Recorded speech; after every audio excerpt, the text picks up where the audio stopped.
everyone, it's me again.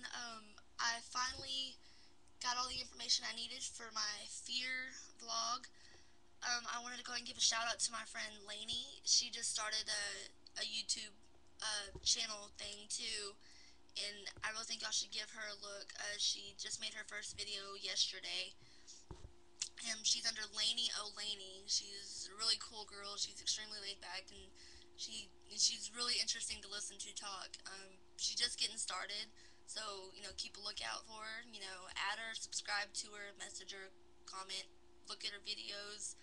But she's the one who actually gave me this idea to do the whole fear thing. So I've been working on it for the past 2 days, asking a couple people, and I got a couple people picked out of stuff that I think is really interesting. And I wanted to let y'all know that Lainey also told me to give advice on how to get over your fear, how to overcome it, how to cure it. And she also told me to do this with knowing that I suck at giving advice. I'm horrible at it. So this advice, just know that if it's absolutely horrible, that I love you guys, and that I didn't mean to get you hurt or anything if you actually try any of this horrible advice that I'm about to give you.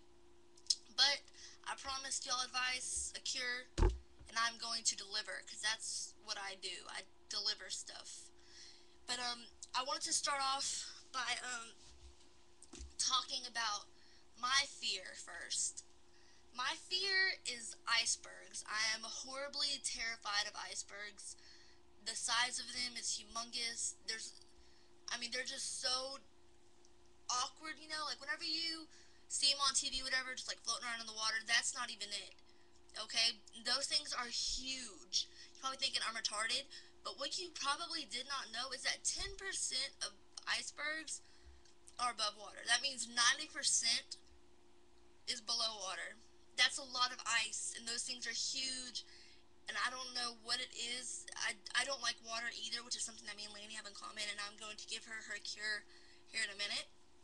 But I've only seen an iceberg once in my entire life, and I was 38,000 feet in the air flying across the Atlantic Ocean. And I just happened to glance out my window thing, those little bitty windows that you can like pull the thing up on. And I look out there, wasn't expecting to see this, and I'm like, oh my god, there's an iceberg down there. And from where I was, it was only like little bitty bitty bitty white dot, okay?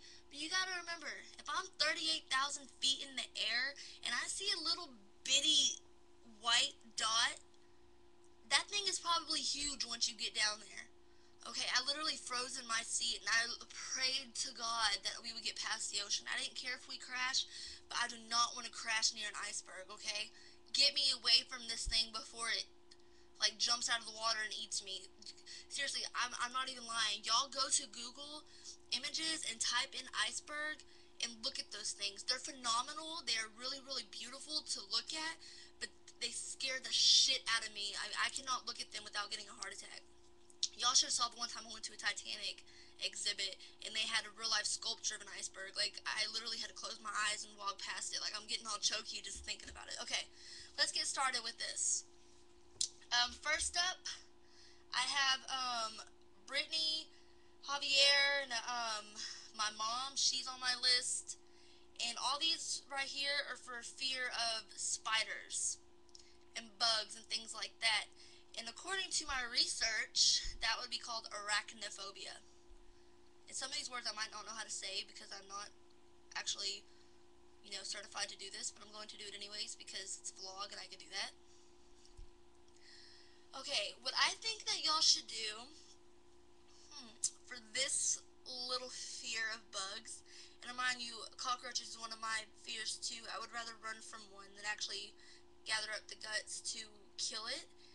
Is I think that y'all should get a big glass room with like a million bugs and put 500 or like half of the bugs inside the glass room and half of them out to where the ones that are outside are looking in, and the ones that are inside the glass room are looking out. And you get in there with them with a fly swatter or flip flop or anything that makes a really hard smacking noise, and you just start smacking everything, killing all the bugs inside the glass room.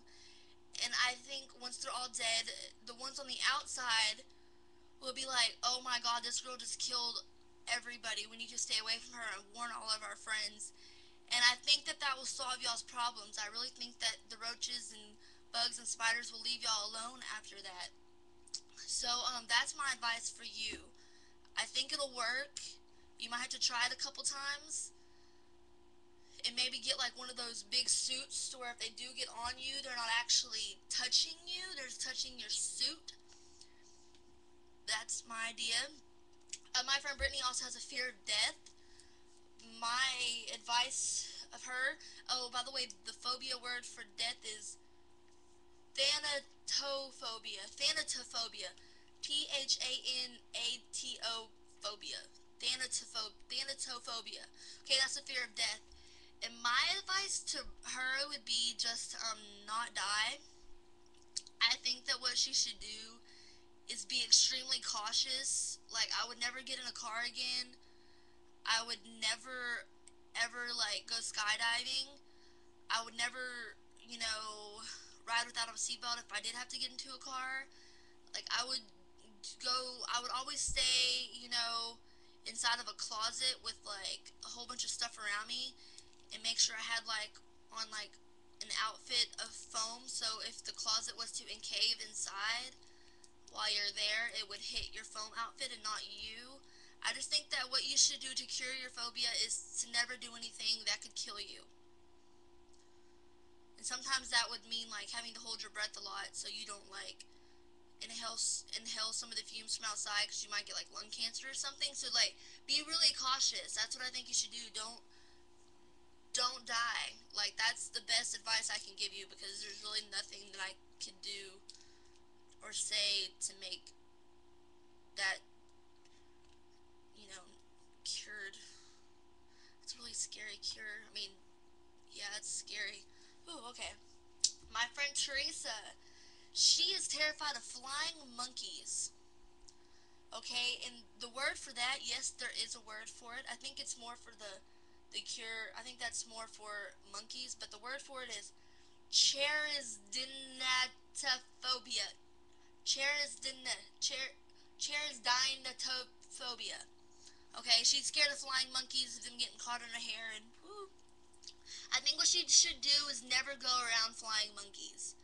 Apparently, they like hair. I don't know. I've never researched a flying monkey, but I would never ever go to a zoo or Africa or any type of forest where monkeys live, because if they get in your hair, that would be your worst fear coming to life, and I don't wish that on anybody. And I don't think that cheresdinophobia is something to joke about. I think being scared of flying monkeys getting caught in your hair is a really serious thing. So stay away from anything that involves nature and monkeys because they'll get caught in your hair and you don't want that to happen. My best friend Brandy is terrified of balloons, and I never got from her if she was terrified of the balloons or if she was just like scared of the popping noise. But hers is called globophobia. Globo, something globophobia. And what I think she should do is, I think she should intimidate the balloons. Like, I think she should walk around making popping noises all the time and like being like, "Ooh, what balloon? Pop! Yeah, don't mess with me. I'll pop you." Like, like you should be the bigger person. Like, literally, you're bigger than the balloon, so you should like scare the shit out of the balloons, because I think if you scare them, they'll float away because they'll get so scared and that they won't mess with you anymore. That's my personal opinion. My best friend since I was like 7, Melissa, is scared of rotting teeth. Like, she's scared of her teeth rotting out, and that is called dentophobia, which I couldn't find an actual phobia like actually involved just specifically being scared of her teeth rotting out. But everything pretty much revolved around dentophobia. And my cure for her would be just to go ahead and get all of her teeth taken out and put in false teeth, so that way her teeth would never rot. Sounds like a good idea. My friend Lainey, the one who gave me this awesome idea to give this awesome advice, and my friend Kayla are scared of water. Kayla's more scared of, like, swimming pools and things like that, and Lainey, as far as I'm concerned, is just, scared of water herself. And Lainey actually cured herself. Whenever she made her video for me a couple days ago, she was like, "Don't just tell me to hop in water." Ooh. But I think that's exactly what you should do, Lainey. I think that you should just hop in some water and splash around. But I don't think it should be deep water. I think it should be about, like, that deep. But I think you should wear floaties anyway, because floaties are always safe. And I think that would be the best cure for you. You actually cured yourself and you didn't know it. I love you, Lainey. And then Randy, my good friend Charlotte's son, told me that he's scared of needles. The needles is an actual, like, a really real, like, a lot of people are scared of needles. That's called achmophobia. AICHMO-phobia. It's being scared of needles and or pointed objects. And what I think he should do by overcoming his fear, to cure his fear, is to go to a tattoo shop and, like, rent it out the entire day. No matter how much it costs, just rent it out. And I think that he should get everything on his body pierced and everything on his body tattooed and just go all out. Like, I mean, get your eyeballs did and everything. So you could say that you overcame that. You are able to tattoo yourself so much that needles ain't got nothing on you. You're going to be so not scared of needles that needles are scared of you. Like, needles are going to be running from you. I think that's the best thing to do. And last one I have is my friend Memory. She's scared of clowns, and that is called coulrophobia. COULRO. God, I suck at reading. I thought I was really good at that. Like, language arts was my best subject in school, but it's called, like, coulrophobia or something like that. And I'm scared of clowns. And I came up with the best cure for this. Okay, Halloween is in like 5 months, right? Something like that. So what I think that she should do is be a clown for Halloween. That way, it would be like she's scared of herself, and that's just not a good thing to be. You can't be scared of yourself. You can't be scared of clowns if you are the clown. But I don't think she should just be a clown. I think she should be like the queen of clowns. Like, she tells all the other clowns what to do. Like, you can't. She don't have to be scared of clowns ever again. But that's my last cure. But I did want to touch up on my iceberg thing because a lot of people, like I said, think I'm nuts. But that's actually really, really common fear. There's a lot of people who are, like, really freaked out and scared of icebergs. And I just wanted to clarify that because I don't want anyone thinking that I'm crazy, because I'm not. And this clarifies that not everyone's scared of. I mean, a lot of people are scared of icebergs. But that's it. Uh, I need ideas for my next video. I came through for you guys, so y'all come through for me. Thank you. Peace out, Girl Scout.